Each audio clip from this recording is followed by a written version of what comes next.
Oke.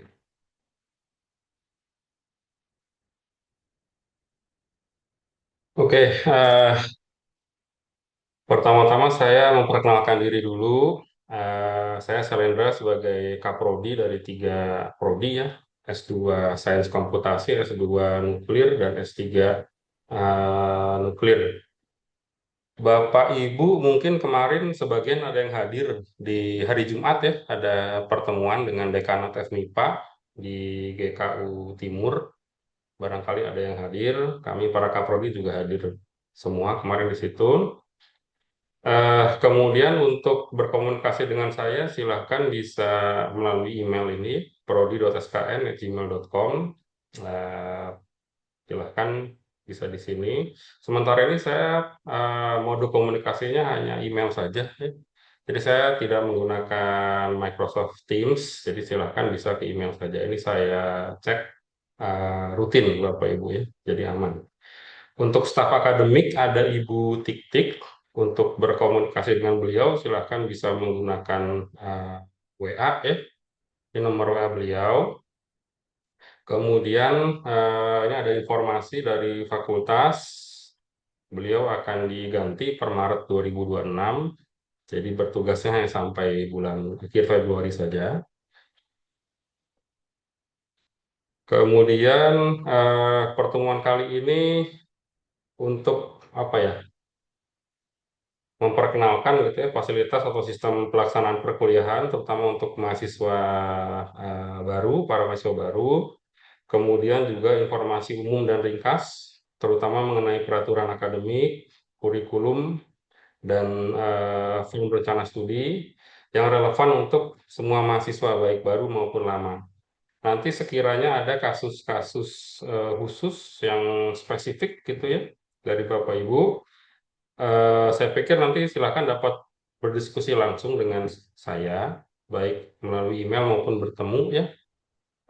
Jadi di sini kita membahasnya yang umum dan relevan untuk semua mahasiswa saja. Kemudian ini terutama kontennya ini untuk mahasiswa S2 atau magister ya Bapak Ibu ya, terutama karena adanya transisi atau perubahan kurikulum untuk program magister. Untuk mahasiswa doktor atau S3 ini eh, ini tentu saja harus berkomunikasi secara intens atau sering dengan pembimbing Bapak Ibu ya terkait rencana studi, targetnya apa, timeline, timeline apa yang harus dicapai pada semester sekian dan lain-lain. Ini silahkan berkomunikasinya dengan harus lebih banyak dengan pembimbing Bapak Ibu ya. Baik, untuk Bapak Ibu mahasiswa baru, di sini saya jelaskan mengenai fasilitas atau sistem pelaksanaan perkuliahan. Yang pertama itu, Bapak Ibu semua sudah memiliki akun ITB atau akun Microsoft ini ya. Eh, ini menggunakan emailnya itu nim@mahasiswa.itb.ac.id. Ini pasti sudah punya semua karena Bapak Ibu untuk login ke Six itu perlu akun ini ya, dan menggunakan Microsoft Teams ya. Untuk email bisa login di alamat ini outlook.com. Kemudian untuk sharing informasi dari prodi itu saya terutama menggunakan email ini Bapak Ibu ya. Jadi silahkan bisa dicek secara rutin setiap hari atau 2 hari sekali gitu ya, tapi rutin gitu silahkan. Atau Bapak Ibu bisa set auto forward juga. Kalau Bapak Ibu lebih seringnya menggunakan Gmail gitu atau akun lainnya, ini bisa di set auto forward. Silahkan login dulu, di situ ada opsi auto forward. Silahkan di set. Poin pentingnya adalah kami men-share informasi itu terutama melalui email untuk saat ini ya. Untuk saat ini melalui email. Jadi silahkan dapat dicek rutin emailnya. Kemudian ada juga grup WA untuk mahasiswa. Saat ini adminnya masih Bu Tik-Tik sampai akhir Februari. Ini juga saya minta Bapak Ibu untuk join, Bapak Ibu semua terutama mahasiswa baru, silakan bisa mengontak Ibu Tik-Tik untuk join di grup tersebut. Jadi ada 2 grup, ini yang satu grup khusus untuk Prodi Sains Komputasi, Yang satu lagi adalah grup untuk S2, S3 nuklir. Jadi silahkan ini harus join Bapak Ibu ya. Kemudian kita juga bisa menggunakan Microsoft Teams, menggunakan akun ITB Bapak Ibu ini. Microsoft Teams bisa digunakan, bisa digunakan untuk login ke Zoom juga. Kemudian ada website Six untuk melakukan FRS saat ini menggunakan website Six. Kemudian juga ada website EduNext ini untuk manajemen perkuliahan yang mungkin saja nanti digunakan oleh dosen dari mata kuliah yang Bapak Ibu ambil. Eh, untuk sumber atau acuan informasi yang pertama itu ada website Six, tadi alamat Six TBCID. Jadi begitu dibuka itu Bapak Ibu akan melihat list dokumen penting. Ini ada kalender pendidikan, ada peraturan rektor terbaru mengenai peraturan akademik, mengenai kemahasiswaan, kemudian mengenai biaya ya, biaya penyelenggaraan pendidikan. Ini silahkan Bapak Ibu bisa buka, baca dan pelajari dari web Six. Contohnya di sini ada kalender akademik. Oh iya, kalender akademik ini ada kalanya di-update berkala. Jadi misalkan Bapak Ibu download hari ini ya, hari ini download, lihat jadwal-jadwalnya, bisa saja sebulan atau 2 bulan lagi itu berubah. Jadi saran saya jangan di-download ke komputer Bapak Ibu terus dijadikan acuan, tapi kapanpun Bapak Ibu memerlukan informasi mengenai tanggal-tanggal penting, bukalah Six gitu. Bukalah Six dan klik kalender pendidikan yang terbaru. Karena pernah juga waktu itu cukup sering diubah ya, diupdate oleh ITB Pusat.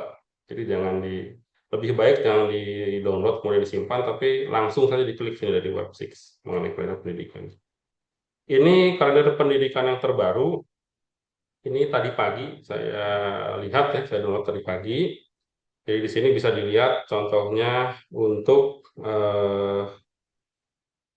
hari pertama kuliah. Jadi hari pertama kuliah itu 9 Februari.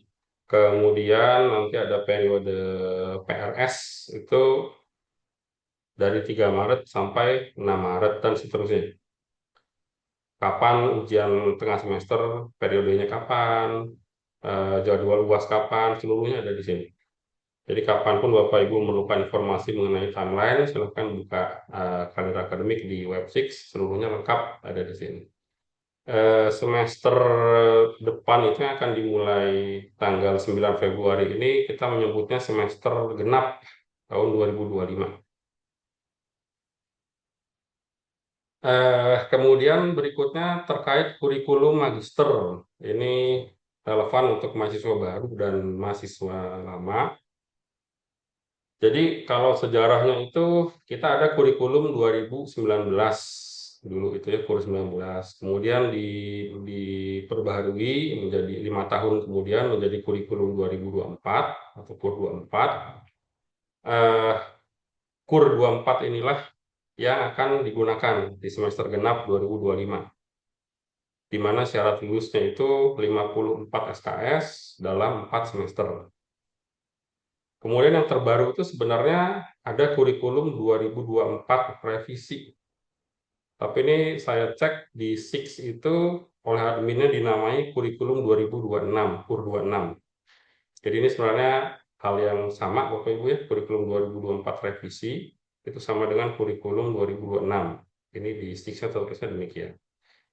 Eh, yang kurikulum terbaru ini untuk prodi S2 Sains Komputasi syarat lulusnya itu 44 SKS dalam 3 semester.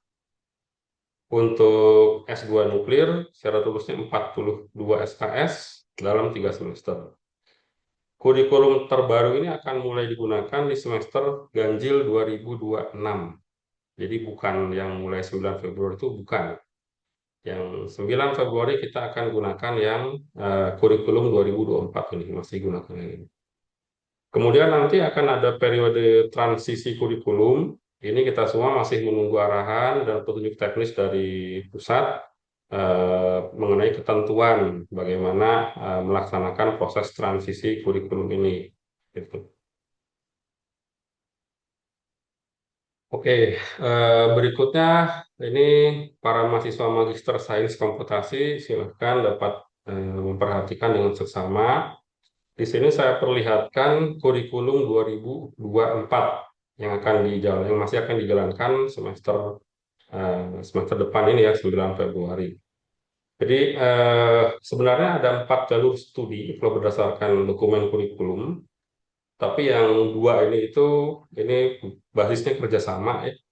Jadi yang lebih umum itu yang jalur satu dan dua, yaitu jalur satu itu jalur tesis riset namanya, atau disebut juga jalur reguler, jalur satu. Kemudian yang kedua itu magister berbasis riset atau MDR.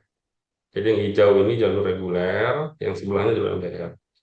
Ini adalah mata kuliah yang sebaiknya diambil oleh mahasiswa pada semester pada ini saya tampilkan tiap semester ya Bapak Ibu, pada semester satu, semester 2, yang kiri jalur reguler, yang kanan jalur MBR. Silakan kalau mau diperhatikan dulu.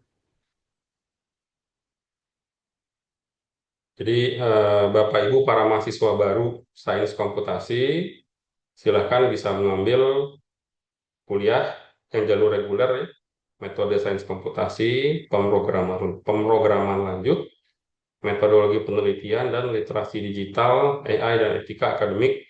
Kemudian silahkan bisa dipilih satu kuliah pilihan. MKPB itu mata kuliah pilihan bebas. Jadi semester ini standarnya itu Bapak Ibu mengambil 14 SKS. Jalur MBR juga sama untuk semester satu. Bapak Ibu yang sudah masuk semester 2 bisa mengambil yang ini ditampilkan semester 2. MKWP itu mata kuliah wajib prodi, MKWI itu mata kuliah wajib ITB. MKPB itu mata kuliah pilihan bebas. Ini list mata kuliahnya yang perlu diambil pada semester 1 dan 2. Kemudian ini yang perlu diambil pada semester 3 dan 4. Bapak Ibu yang sudah memasuki periode akhir perkuliahan, ini silahkan yang dapat diambil. Ya, ini mainly tesis ya, tesis 1, tesis 2 dan sidang magister. MKPB-nya silahkan bisa diambil bebas, bisa bisa berkonsultasi dengan dosen pembimbing. Dosen pembimbing itu dosen walinya itu yang sudah tesis. Silahkan bisa dikomunikasikan.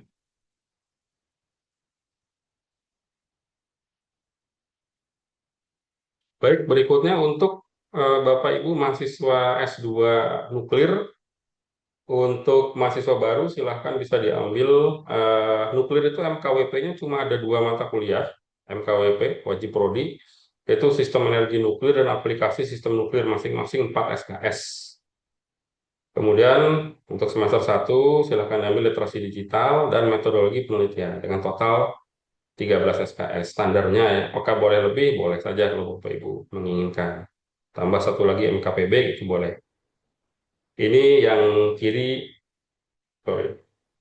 Yang kiri itu jalur tesis riset, yang kanan jalur MBR. MBR bedanya itu perlu mengambil proposal tesis di semester pertama, jalur MBR bedanya.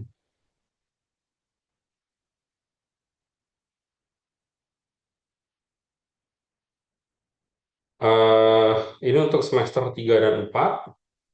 3 dan 4 ini mainly tesis ya, tesis dan sidang magister yang perlu diambil. Untuk mahasiswa MBR, tesisnya itu beda ya, kodenya juga beda. Yang ini tesis jalur reguler RN 6097, yang MBR itu RN 6095. Beda di SKS-nya. Tesis itu MBR, tesis 2 MBR. Kemudian semua nanti perlu mengambil mata kuliah sidang magister untuk lulusan ya. Eh, Kemudian khusus bagi yang peminatan fisika medis, ini di Prodi Magister Ilmu dan Rekayasa Nuklir, S2 Nuklir. Ini yang fisika medis silahkan bisa segera berkomunikasi dengan Pak Freddy Haryanto. Ini terkait dengan list mata kuliah apa saja yang perlu diambil dalam rangka mendapatkan sertifikasi ya dari Asosiasi Fisika Medis. Untuk prodi S3 nuklir, prodi S3 nuklir itu tidak ada revisi kurikulum, jadi beda dengan prodi S2 atau magister. S3 nuklir itu tetap menggunakan kurikulum 2024, yaitu syarat SKS lulus itu 68 SKS, dengan MKWI 7 SKS, MKWP-nya ada 52, kemudian MKPB-nya ada 9 SKS minimal. Ada 4 tahap yang perlu Bapak Ibu selesaikan ya, mahasiswa doktor. Tahap pertama kualifikasi, tahap kedua penyusunan proposal. Kualifikasi ini nanti penilaiannya bentuknya seperti sidang ya Bapak Ibu ya. Sidang dengan penguji, ini tahap kualifikasi. Penyusunan proposal ini yang dinilai proposal tertulis yang Bapak Ibu bikin, dan juga ada sidang presentasi ya. Tahap ketiga ada penelitian, dan yang terakhir ada sidang doktor. Ini kurikulum untuk prodi doktor rekayasa nuklir. Jadi ini list mata kuliah yang perlu diambil tiap semester. Ini harus diselesaikan dalam 6 semester atau 3 tahun ya Bapak Ibu ya. Hanya 3 tahun saja. Semester 1, semester 2, kemudian semester 3 dan 4 itu terutama penelitian dan seminar kemajuan ya. Dulu kita sebutnya PDSK. Kemudian terakhir itu nanti ada di semester 6 itu ada sidang doktor. Nah, ini yang tadi di awal saya bilang Bapak Ibu perlu berkomunikasi, berkonsultasi dengan secara intens mengenai rencananya itu bagaimana, kapan mau menulis paper, kapan mau submit, kapan rencana publikasi paper gitu ya, di semester berapa, timeline-nya silahkan dibicarakan dengan dosen pembimbing dari Bapak Ibu. Untuk S3 itu kuliah pilihannya cuma ada 4 ini Bapak Ibu, studi khusus dan studi interdisiplin. Ini untuk memperkaya pekerjaan riset Bapak Ibu ini ya dalam rangka disertasi ini. Yang nanti topiknya bisa ditentukan bersama dengan pembimbing Bapak Ibu. Baik, berikutnya terkait skema program integrasi pendidikan ya, atau dikenal sebagai PISM dan PIMD. Ini acuan kita itu ada Peraturan Rektor nomor 29 yang diterbitkan bulan November 2025. Eh, ini ada 2 skema ya, yang mengintegrasikan program sarjana dan magister PISM. Kemudian ada yang mengintegrasikan magister dan doktor PIMD. Jadi nama terbarunya bukan PPSM ya Bapak Ibu ya. Dulu PPSM namanya, Program Penyatuan Sarjana Magister, tapi di nomenklatur yang terbaru berubah jadi PISM dan PIMD yang terbaru itu. Kemudian di sini disebut skema PSM dapat diikuti mahasiswa program sarjana yang memiliki prestasi akademik baik dan mendaftar dalam skema ini paling awal di akhir semester 3, paling lambat di akhir semester 6. Sedangkan untuk PIMD diikuti oleh mahasiswa program magister dengan prestasi akademik yang baik, eh, kemudian perlu rekomendasi dan kelayakan mengikuti program dokter dari calon ketua pembimbing, komisi fakultas sekolah, dan juga saya sebagai ketua program studi dokter. Ketentuan lebih lanjut mengenai skema PISM dan PIMD diatur dalam peraturan tersendiri. Nah, peraturannya itu yang kita punya itu ini peraturan rektor nomor 33B, ini terbitnya Oktober 2025. Yang pertama untuk PISM itu waktu studi S1 plus S2 10 semester atau hemat 1 semester ya. Karena kalau jalur reguler itu kan S1 8 semester, S2 3 semester nanti di kurikulum baru ya 11. Jadi hemat 1 semester.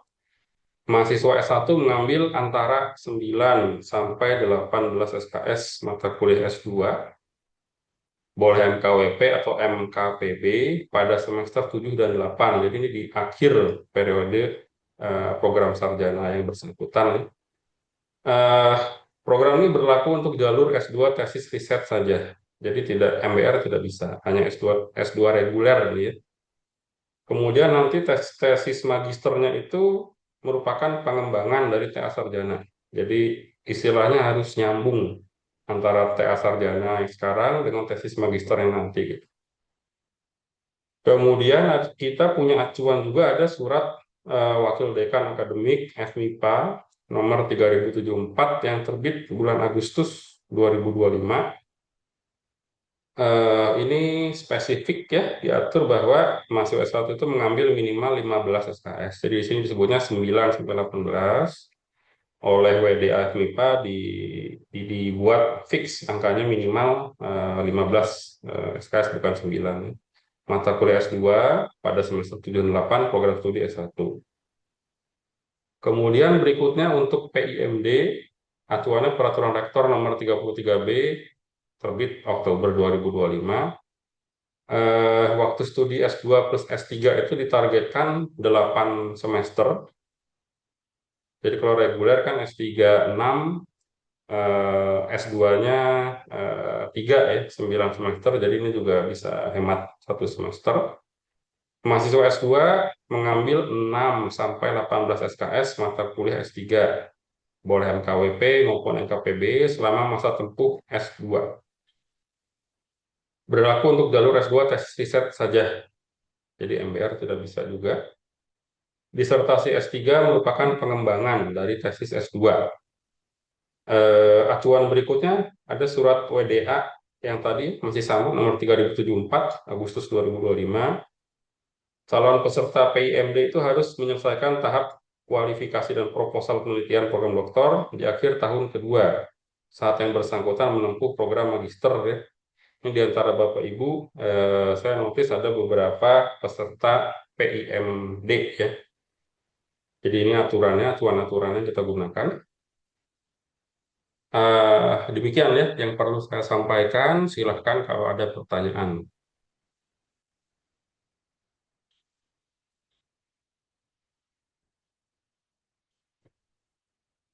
Untuk FRS sudah sistemnya sudah ready per hari ini, Bapak Ibu. Silahkan bisa mulai dipilih MKPB-nya, kuliah pilihannya mau ngambil apa, atau sudah membuat perencanaan-perencanaan, silahkan bisa dibuka sampai paling lambat itu hari Kamis ya.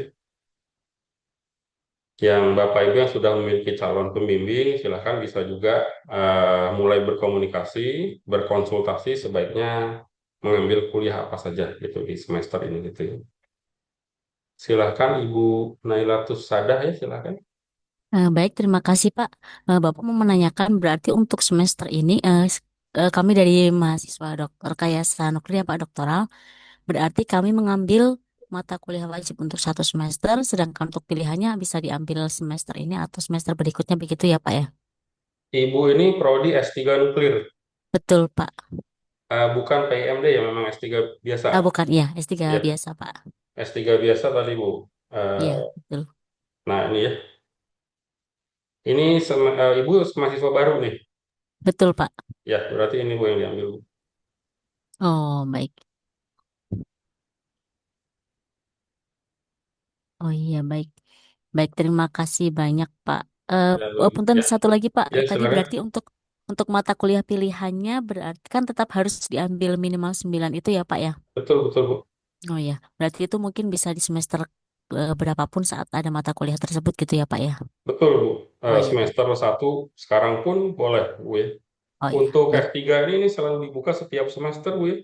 Oh Mata kuliah iya, pilihan nih setiap semester. oh Jadi iya, mau baik. diambil kapanpun silakan boleh.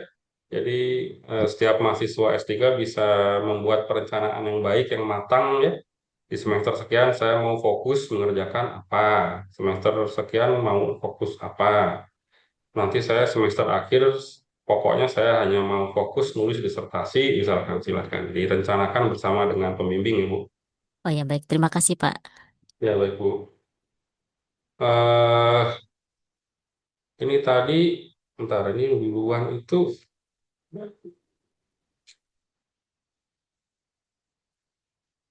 ini yang duluan siapa tadi ya? Oke lah, ya, diurut aja ya. Ada dari bawah nih, bentar. Ada Saudara Ahmad Zaini, silakan. Baik, Pak. Terima kasih. Walaupun saya mengangkat tangan paling terakhir. Oh Eh, gitu. iya, Oke, Pak. sebentar. Saya salah urut kalau gitu. Oke, nanti dulu Anda ya. Yang atas, yang awal ya. Saudara Brandon, silakan. Baik Pak, saya Brandon Pak dari S2 Sains Komputasi. Ya. Saya mau menanyakan mengenai mata kuliah khusus yang penelitian mandiri itu kan sistemnya beda seperti mata kuliah biasa kan Pak itu. Oh Nah ya, itu betul. kalau saya ambil bagaimana cara ada perbedaannya di mana gitu Pak? Baik. Oke. Hmm. Ada kuliah namanya penelitian mandiri ya, itu sesuai namanya mandiri gitu ya. Jadi nanti Anda memilih satu pembimbing. Apakah pembimbingnya boleh pembimbing tesis? Boleh. Jadi silahkan. Untuk penelitian mandiri, saya kira masih mengambil wajib membaca RPMK-nya itu ada di SIX. Silahkan dibaca RPMK di kurikulum di SIX. Di SIX ada menu kurikulum ya. Ada menu kurikulum, di situ ada katalog mata kuliah. Dicoba sambil dicoba sekarang juga bisa, silakan. Ada katalog mata kuliah, di situ ada penelitian mandiri, diklik, di situ dijelaskan bagaimana prosedur penilaian, CPMK, CPL segala macam di situ ada. Jadi itu termasuk kuliah non kelas ya. Jadi Anda nanti sama pembimbing kuliah tersebut saja banyak berkomunikasinya, mengerjakan sesuatu, nanti ada lembar kendalinya. Nanti yang memberi nilai itu adalah dosen pembimbing kuliah tersebut, gitu ya. Apakah sudah jelas? Karena itu wajib membuat laporan ya, dokumen laporan di akhir kuliah itu ada laporan yang harus disubmit dan kalau pembimbingnya meminta presentasi dengan penguji juga boleh. Eh, Pertanyaan mungkin kalau berarti tidak harus dengan dosen pembimbing satu kan gitu. Ya, Dan apakah boleh penelitian mandiri itu boleh kita ambil eh, dalam satu semester dua gitu, dua penelitian mandiri atau lebih gimana? Kalau kayak gitu Pak. boleh saja ya sebenarnya. Boleh, dua penelitian mandiri tidak ada larangan ya. Oke baik. Ya, Baik dari saya itu aja Pak. Terima kasih. oke. Selanjutnya ada Saudara Melvan. Oke, itu baik Pak. Terima kasih Pak. Eh, Perkenalkan nama saya Melvan dari S2 Sains Komunikasi juga. Di sini saya Ya, mau tanya Pak, nah juga seandainya saya mau lulus wisuda Agustus ya. Berarti apa mengikuti apa kurikulum yang lama dulu ya? eh, semester yang akan dimulai 9 Februari ini, itu semua ikut kurikulum 2024 dulu, gitu ya. Oh ya berarti kalau misalnya berarti semester depan udah mengikuti yang kurikulum yang baru ya Pak? Info yang kami dapat demikian. Info yang kami dapat per hari ini ya, per hari ini demikian. Baik. Jadi kalau misalnya saya uh, mau yudisium Juli, berarti Nah, mengikuti itu ya mengikuti kurikulum pertanyaan yang lama. bagus. Jadi nanti itu kan pertanyaan mendasarnya itu kalau kalau saya mau lulus, saya perlu berapa SKS kan gitu ya, pertanyaan dasarnya. Nah, itu nanti dibatasi waktu yudisium. Siapa yang menentukan yudisium? Siapa yang menentukan batas yudisium tersebut? Fakultas. Jadi maksud saya gini, nanti fakultas akan menentukan eh, eh, bahwa mahasiswa yang akan lulus, yang yudisiumnya katakanlah Juli, yudisium kedua Juli 2026 misalkan itu masih menggunakan 54. Setelah itu menggunakan yang 44 misalkan gitu. Nah, itu penentuan batas yudisium itu belum ada saat ini ya jawabannya. Oke, baik Pak. Jadi mengikuti yang kurikulum lamanya dulu ya, waktu Sementara yudisium ini Juli. pokoknya semester depan masih menggunakan kurikulum 2024 yang standarnya 54 SKS. Sekali lagi kalau pertanyaannya nanti pas saya lulus, saya perlu lulus berapa SKS? Itu kita semua menunggu keputusan dari fakultas ya dari FMIPA. Batas yudisiumnya itu kapan? Batas antara kurikulum lama dan kurikulum baru itu kapan yudisiumnya 2026? Itu nanti kita tunggu ya. Oke, baik Pak. Sama mau nanya lagi. Ya, Ini kan saya kan udah misalkan tesis satu gitu ya. sorry Dan agak dua, keras ya. Saya kurang jelas. eh Pak, soalnya nggak jelas. Ya, Oke. Ini kan saya kan udah menyelesaikan tesis satu yang baru. Berarti nggak usah ngambil tesis satu lagi ya. Meskipun saya telat eh, masukkan nilai akhir. Berarti tinggal nggak usah ngambil lagi ya tesis satu. Anda ngambil tesis satunya kapan? Saya sebenarnya minggu lalu Pak dan belum diubah sih ini. Tesis satu Anda sudah lulus? Udah lulus Pak, udah lulus. Oh, kalau sudah Tapi lulus ya tidak perlu ngambil lagi ya. Kan nanti ada periode transisi. Nah, nanti eh, di periode transisi ini akan ada arahan dan petunjuk juga dari atas nanti ya yang akan kita laksanakan.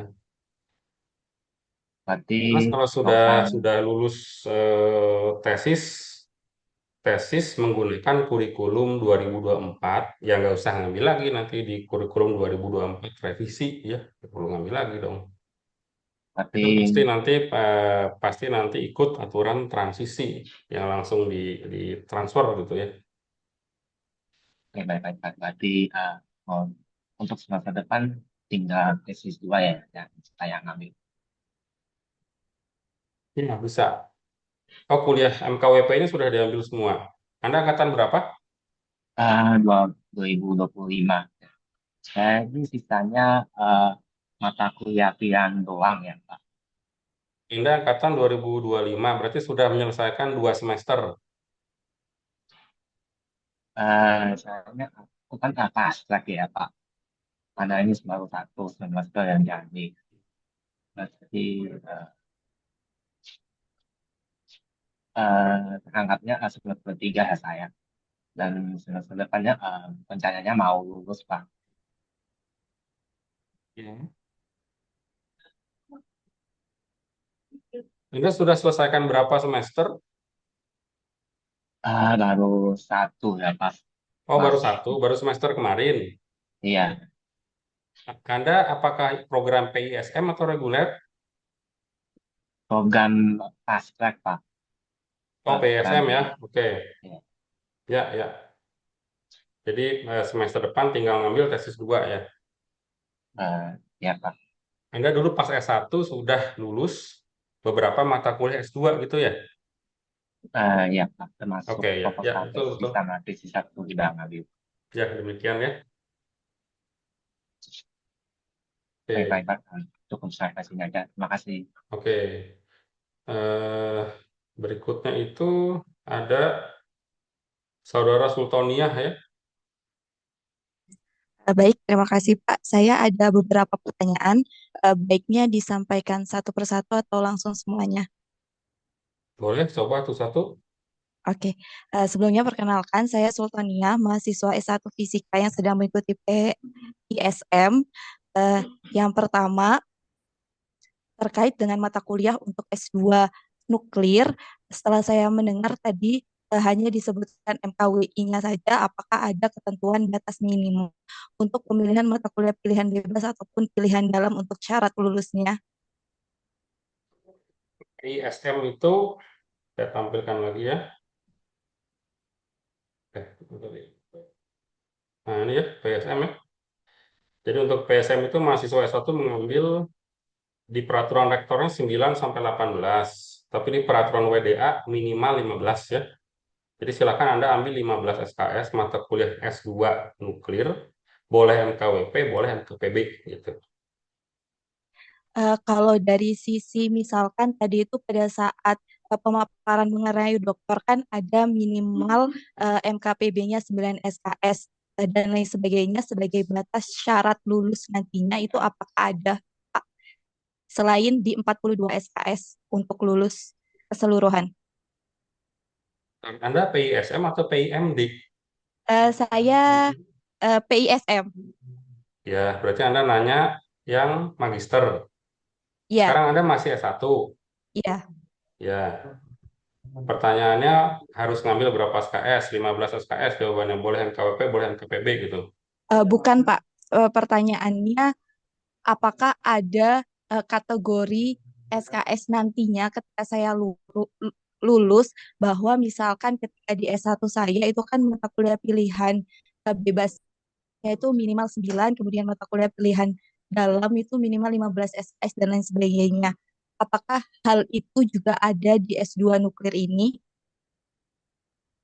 Di peraturannya MKWP-nya ada 2 S2 nuklir tuh ya.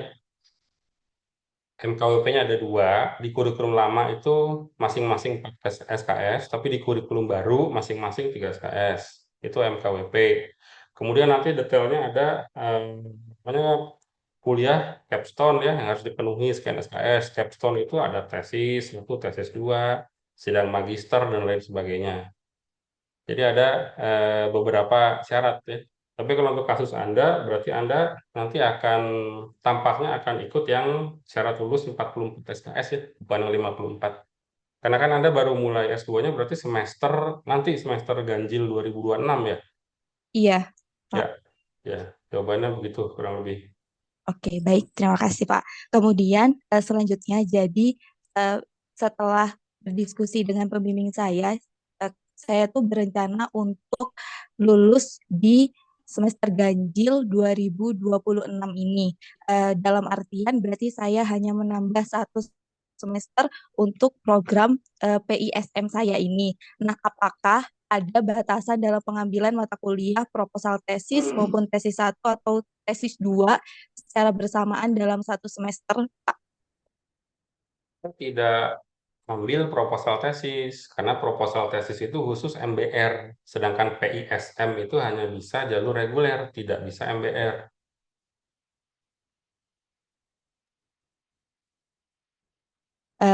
Kalau di websitenya Pak, barangkali nanti bisa diperbaiki. Kalau di websitenya sendiri itu proposal tesis masuk ke dalam kategori khusus magister berbasis kuliah dengan tesis riset gitu, atau nomor 2 seperti Yang itu. mana? Website yang mana maksud Anda? Website yang ada di kurikulum 6.itb.ac.id, kemudian coba saya kirimkan via chat Zoom ya Pak, mohon izin.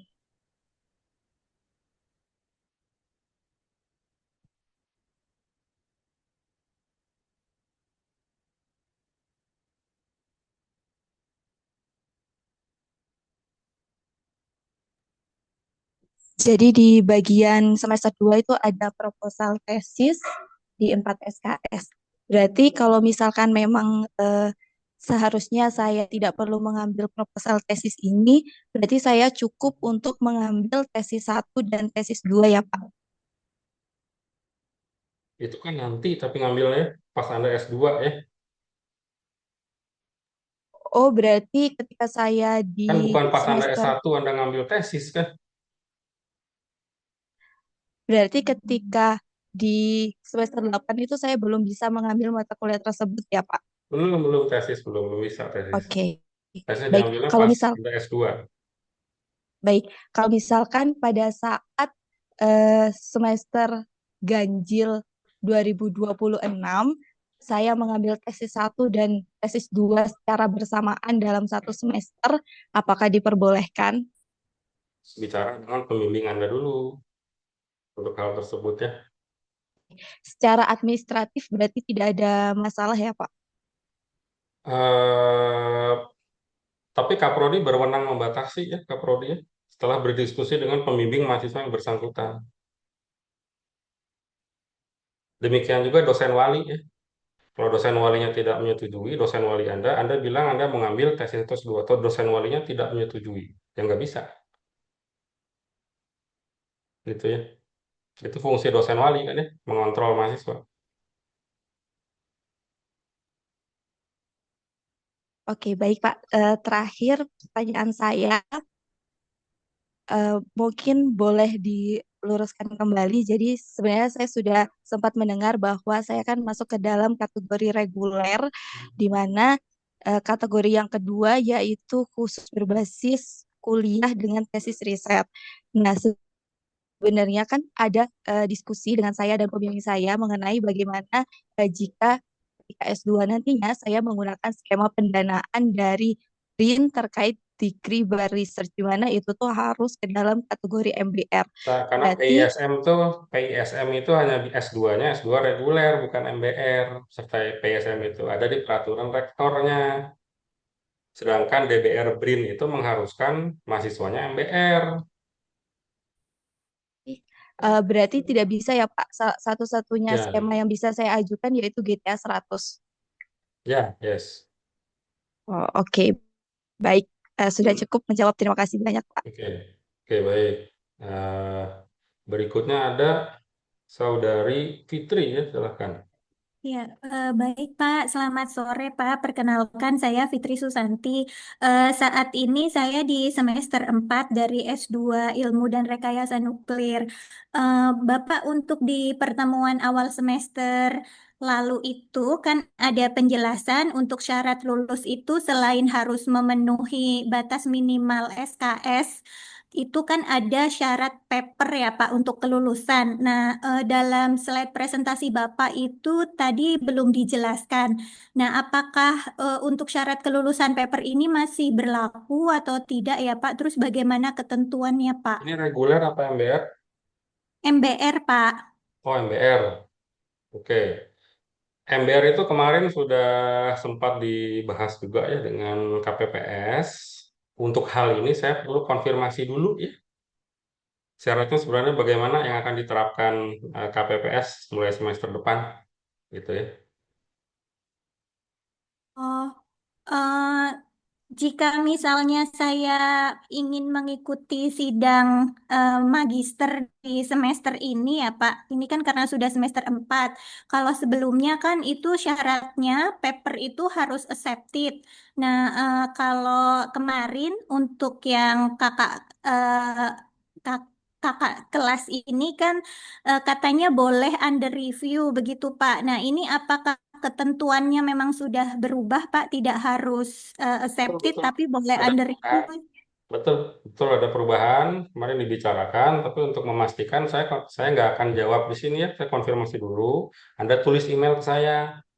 Nanti email Anda saya reply gitu ya. Oh ya, baik, Pak. Oh. Iya, baik, Pak. Kalau begitu, terima kasih, Pak, atas penjelasannya. Ini betul bahwa ada perubahan betul ya. Oh ya, baik, Pak. Terima kasih, Pak. Baik. Berikutnya ada Saudari Elis.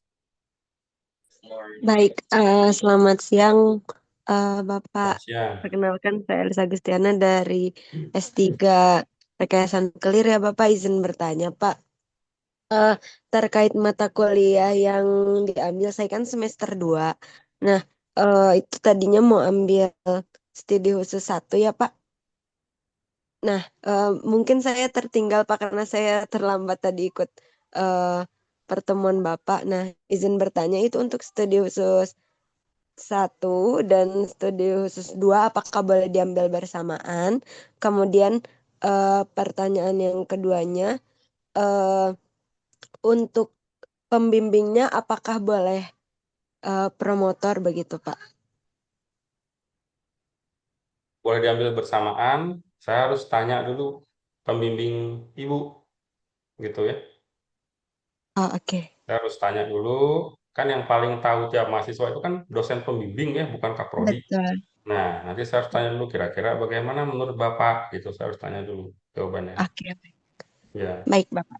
Berarti ini didiskusikan dulu dengan promotornya begitu ya Bapak ya? Ya, nanti biar saya nggak lupa, Ibu kirim email aja ke saya, biar nanti saya apa berkomunikasi dengan promotor Ibu ya. Oke, baik Pak. Eh, Berarti untuk studi khusus ini kan karena kalau di panduan kurikulum itu kan tidak dijelaskan ya Pak harus dengan apakah harus dengan selain promotor gitu atau Itu ya, boleh sebentar, dengan sebentar. uh-uh. Saya lihat dulu ya, Iya studi baik Bapak. khusus ya, studi khusus.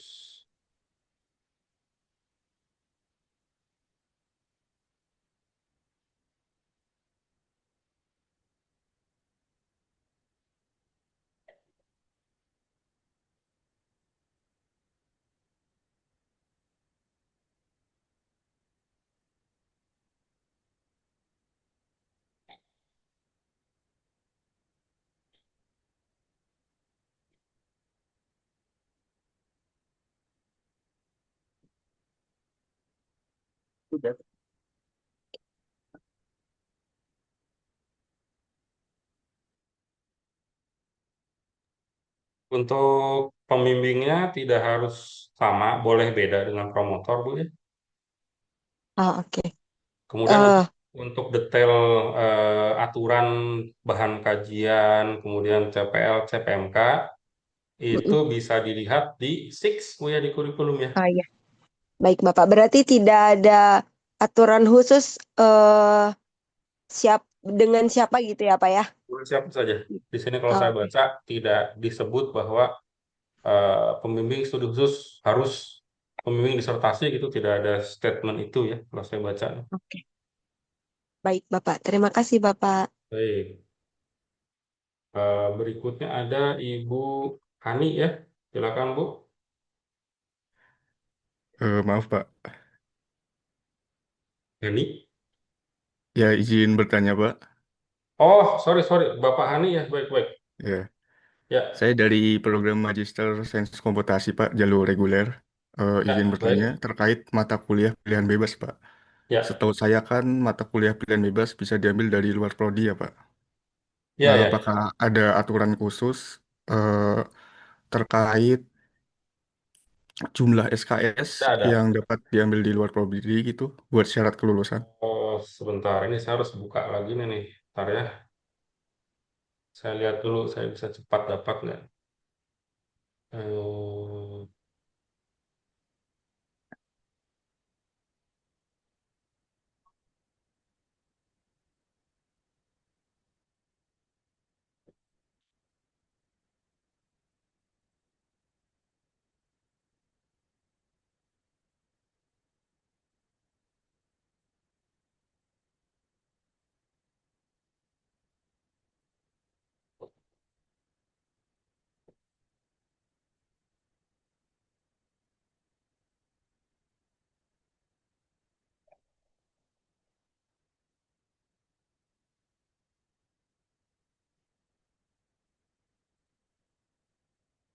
Sebentar ya. Ya, cari file dulu sebentar. Semoga bisa dapat cepat nih.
Pak Prodi saya belum menemukan ini ya aturannya.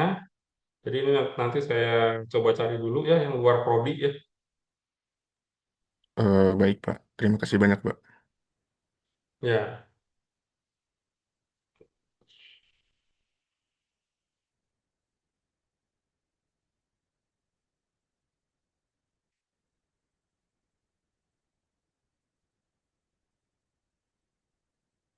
Ya, berikutnya ada saudara Ibnu. Baik, Pak. Terima kasih. Apakah suara saya terdengar, Pak? Ya, jelas. Baik, perkenalkan nama saya Ibnu Fatrasli. Saya mahasiswa S2 Magister Rekayasa Nuklir dan nanti tanggal 9 nanti itu masuknya semester 2, Pak. Saya ingin mempertanyakan mengenai di slide yang Bapak tunjukkan, itu untuk di semester 2 jalur MBR itu hanya ada satu SKS yang diambil, yaitu proposal tesis. Akan tetapi saya sudah mengambil proposal tesis, Pak, di semester 1 itu bagaimana ya, Pak, untuk semester 2 ini? Pengambilan mata MBR kuliahnya. ya? MBR, Pak. Ya, ya. Bentar.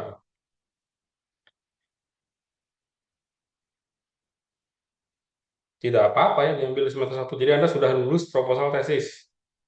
Iya, Pak. Tidak apa-apa. Jawabannya tidak apa-apa. Tidak masalah. Sehingga untuk semester 2 ini saya mengambilnya apakah MKPB, Pak? Jadi semester 3 yang MKWP harus sudah lulus juga ya yang 2 ya? sudah, Pak. Ya, berarti bebas saja. Mau ngambil tesis 1 juga boleh ya. Eh, kalau saya ngambilnya MKPB yang semester 3 yang 19 itu apakah tidak apa-apa? Jadi ditukar gitu jadinya, Pak. Semester 2-nya itu full MKPB kelas boleh gitu. juga. Anda tesis 1 belum ngambil ya? Tesis 1 belum, Pak. Eh, Sebaiknya ngambil sekarang dong ya. Kan proposal tesis sudah selesai. Iya, Pak. Jadi berarti kan proposal tesis itu Anda sudah punya topik penelitian yang disetujui pembimbing. Berarti kan tahap selanjutnya dilanjutkan menjadi tesis 1 kan gitu ya. Eh, Berarti tidak perlu seperti yang biasanya, Pak, yang semester 3-nya baru mengambil Bukan sidang PISM kan tesis ya? 1. Jalur reguler bukan PISM. Reguler, Pak, iya. Rencana diselesaikan berapa semester? Rencana 4 semester sih, Pak. Oh gitu, jadi tesis satunya mau mulai semester 3 gitu. Iya, Pak, benar. Rencananya Bisa begitu. juga, boleh, boleh. Kalau gitu di semester depan ini Anda ya bebas saja ya. Ambil Oh, apa baik, gitu ya. Pak. Ya bebas. Jadi di semester 2 ini apakah ada misalnya maksimal 24 SKS, Pak? Betul, ada aturan itu ya. Ya baik, Pak. 24 ya, Pak? Ya. Baik, Pak. Terima kasih. Aturan itu pun bisa dioperate oleh dosen wali ya. Misalkan berdasarkan IP, eh, mahasiswa bisa ngambil sekian SKS, mau ngambil sekian. Tapi kalau menurut dosen wali tidak menyetujui, ya nggak bisa ya. Kata dosen wali, Anda 20 aja misalkan. Itu ya harus ya ikut dosen wali gitu ya. Siap, Pak. Baik. Berikutnya ada saudara Siap, Pak. Ahmad ya. Oke, baik Pak. Selamat sore. Ya, Eh, sore. suara saya terdengar jelas. Yes, jelas. Oke, mantap. Perkenalkan, nama saya Ahmad Zani Zarandika, NIM 2092332, eh, sedang mengikuti eh, program reguler Sains Komputasi Ya. dan program dan salah satu program di dalamnya itu eh, double degree program, Pak, Oh iya, di iya. Kanazawa University. Eh, Ya. saya mau menanyakan, Pak, ini memang pertanyaan yang nggak ada di slide, tapi bagaimana apa ya? Bagaimana proses apa ya? Proses untuk transfer mata kuliah yang lulus di KU, Pak, di Kanazawa University untuk ditransfer ke ITB, Pak. Nanti dari KU akan mengirim list mata kuliah yang Anda lulus di sana kepada kami ya prosesnya. Mhm. Ya, dari kami nanti dievaluasi dan disesuaikan dengan MOU antara KU dengan sini. Gitu ya. Dan itu ada kesesuaian mata kuliahnya. Oh iya. Dan terkait apakah ada mata kuliah semacam apa ya? Placeholder, Pak, untuk diambil. Oke, yang mandiri-mandiri tadi ya, ada apa? Namanya tadi apa? Studi mandiri atau penelitian mandiri itu bisa Anda ambil itu kan non kelas ya. Oh iya, Pak. Ya, bisa. Ambil yang itu saja ya, Pak. Betul, betul, betul. Oh ya, baik, Pak. Prosesnya ternyata masih sama seperti sebelumnya, Pak. Terima Yes, kasih. betul. Baik, berikutnya ada eh, saudari Kristina ya, silakan. Iya, terima kasih Pak. Nama saya Kristina Dewi. Saya dari Prodi S2 Sains Komputasi, Pak. Angkatan 2025 Ganjil. Saya mau nanya, mungkin tadi sebenarnya sudah ditanyakan oleh ada yang nanya mengenai apakah diperbolehkan mengambil tesis 1 dan tesis 2 secara bersamaan, begitu Pak? Karena rencananya semester ini tuh saya mau mengambil proposal tesis dulu, gitu Pak. Kan berarti baru beres 1 semester ya? Iya, betul. 1 semester jalur reguler bukan PSM ya? Iya, reguler Pak. 1 semester. Anda rencana beres berapa semester? Rencananya pengennya sih 3 semester Pak. Oh, Kalau 3. ya, kalau bisa.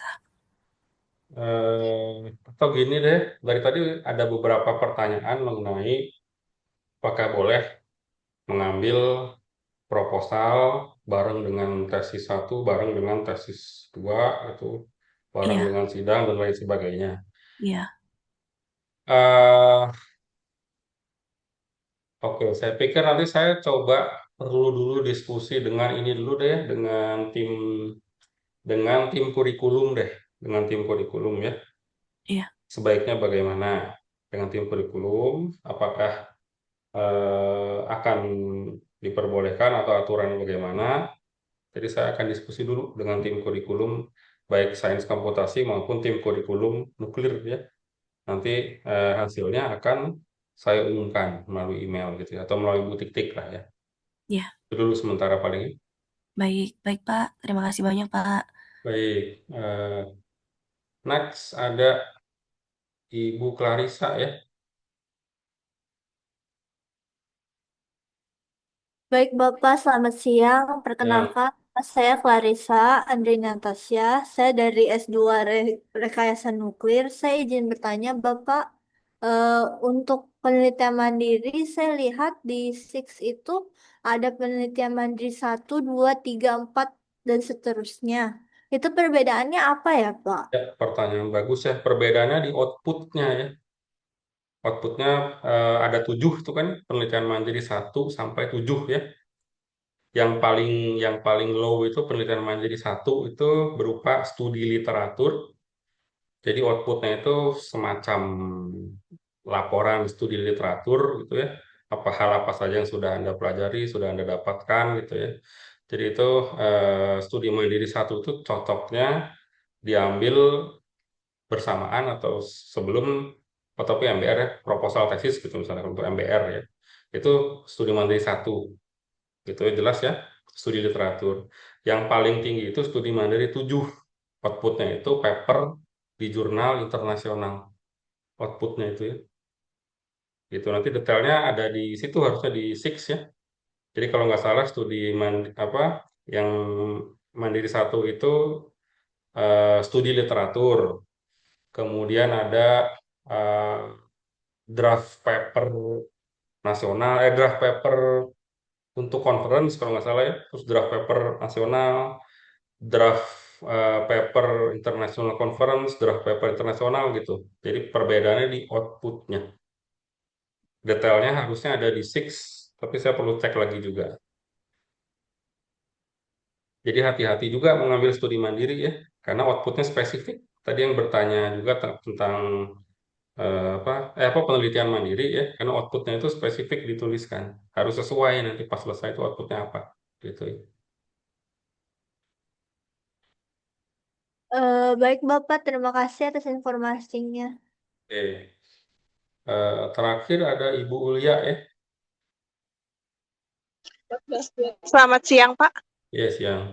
Ya, saya Ulia dari Sains Komputasi. Ingin bertanya mengenai mata kuliah pilihan, apakah kami wajib mengambil mata kuliah pilihan selain dari prodi? Magister tidak ada kewajiban itu saya rasa. Kalau yang tadi sebelumnya kan bertanya apakah boleh ngambil dari luar prodi. Yang ini nanyanya apakah wajib ngambil luar prodi gitu ya. Kalau wajib sih enggak ya. Oke, Pak. Sama saya mau konfirmasi lagi yang studi mandiri. Berarti kalau misalnya dosen pembimbingnya 2, boleh salah satunya aja, tidak harus dua-duanya ya, Pak? Sebentar, itu namanya studi mandiri atau penelitian mandiri? Saya cek dulu ya. Penelitian mandiri, Pak.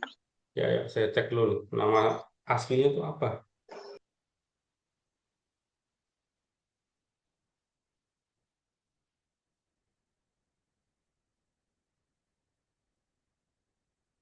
Sains komputasi ya, sebentar.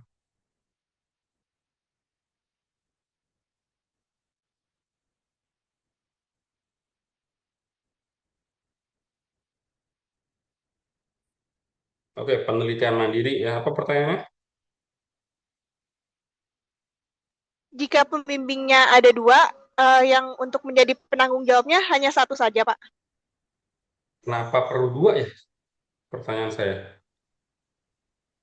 Maksudnya kayak kami harus konfirmasi, ya, kita harus konfirmasi kedua pembimbingnya, kedua-duanya, atau hanya ada satu gitu yang penanggung jawabnya. Untuk pembimbing saya kira satu cukup harusnya untuk kuliah ini, kuliah penelitian mandiri tidak perlu sampai dua. Oke, Pak. Ya. Ya. Terus Pak, kalau misalnya saya lihat di metode penilaian lewat SIX, di sini itu tertulisnya melalui penilaian diberikan melalui laporan dan presentasi serta luaran yang didapatkan dari penelitian mandiri yang dilakukan, tapi tidak tertulis harus jurnal atau dan sebagainya. Oke, belum tertulis ya. Iya, belum ada tertulis Pak di SIX.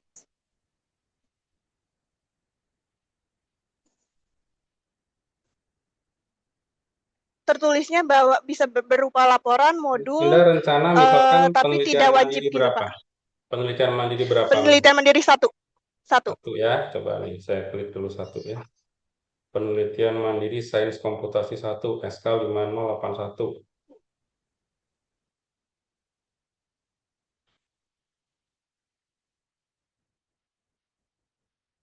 Oke, nggak spesifik ya. Tapi kalau untuk yang satu ini saya ingat ini yang dikerjakan itu studi literatur ya.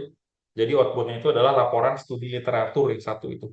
Saya ingatnya cuma yang satu, yang paling awal sama yang tujuh. Yang tujuh itu paper di jurnal internasional yang tujuh itu.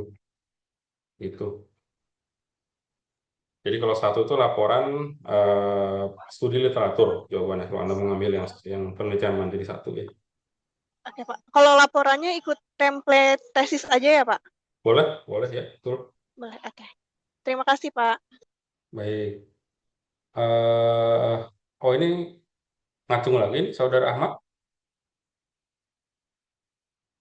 Ada Iya yang Pak, ya betul silakan. Pak. Ada yang lupa ditanyakan Pak. Ya. Begini, masih terkait sama double degree program Pak. Em, apakah apakah ITB menyediakan reimburse untuk tiket pulang Pak? Saya cukup penasaran. Karena berangkatnya iya Pak. Itu saya terus terang kurang mengetahui hal tersebut ya. Mungkin bisa ditanya ke apa bagian keuangan gitu. Kalau tentang pembayaran keuangan tuh saya kurang mengetahui ya. Oh ya baik Pak. Nanti saya coba tanyakan lagi Pak. Siapa bagian keuangan? Biasanya siapa yang berkontak tentang keuangan? Ada nggak sebelumnya? Saya lupa, kurang tahu Pak. Jadi KU itu tadi Anda bilang kalau pulangnya di reimburse gimana? Ini Pak, eh, gini Pak, pada awalnya itu pada saat berangkat ke ini Pak ke Jepang, Ya, kami yang ikut double degree program ini ya. pembelian tiket pesawatnya itu di reimburse Pak. Oleh Jadi eh, oleh pembelian tiket pesawatnya. Nah, saya nggak tahu apakah hal tersebut bisa dilakukan untuk tiket kepulangan Pak. berangkat itu kan berarti Anda beli sendiri dulu ya. Iya betul. Kemudian diganti. Yang mengganti siapa? Dari pihak ITB-nya Pak, cuma saya lupa siapanya. Gitu. Heeh. Info itu dari mana dapatnya dan kapan? Info apanya ya? Info bahwa akan diganti oleh ITB. Itu Anda dengar Pengajuan dari siapa dan proposalnya Pak. kapan? Kalau kapan tuh, bentar. Karena saya terus terang kurang mengetahui ya, jadi saya pengen tahu itu Anda mengetahui hal tersebut itu dari siapa itu? Sebenarnya sudah lama Pak, karena saya kan sedang ikut ini Pak, masih belum Gitu. ini. Ah, Anda sedang jalan semester berapa ini? Saya sekarang ini untuk di SK semester 4, Pak. Itu Enggak, termasuk oke. ikut. Heeh. Eh, oke lah, nanti saya juga coba cari info ya. Saya coba cari info. Untuk saat ini saya eh, belum mengetahui info tersebut. Saya akan coba cari info tersebut. Baik, baik, Pak. Terima kasih. Baik.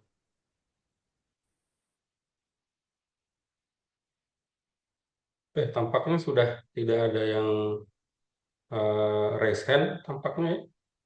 Jadi semoga sudah cukup jelas sejumlah hal terkait pelaksanaan semester genap 2025 ini. Baik, kalau sudah tidak ada yang perlu ditanyakan, saya kira bisa kita cukupkan dulu eh, acara apa nih tadi namanya, pertemuan awal semester ya. Eh, ya kita sama-sama berdoa Anda semua bisa menjalani studi di TB ini dengan lancar, dengan mudah, dan dengan sukses, dan dengan hasil yang memuaskan nantinya ya. Baik, dengan demikian saya tutup acara ini. Selamat sore. Wassalamualaikum warahmatullahi wabarakatuh. Salam. Waalaikumsalam. Terima kasih, Pak. Makasih, Pak. Silakan boleh leave Zoom ya, silakan.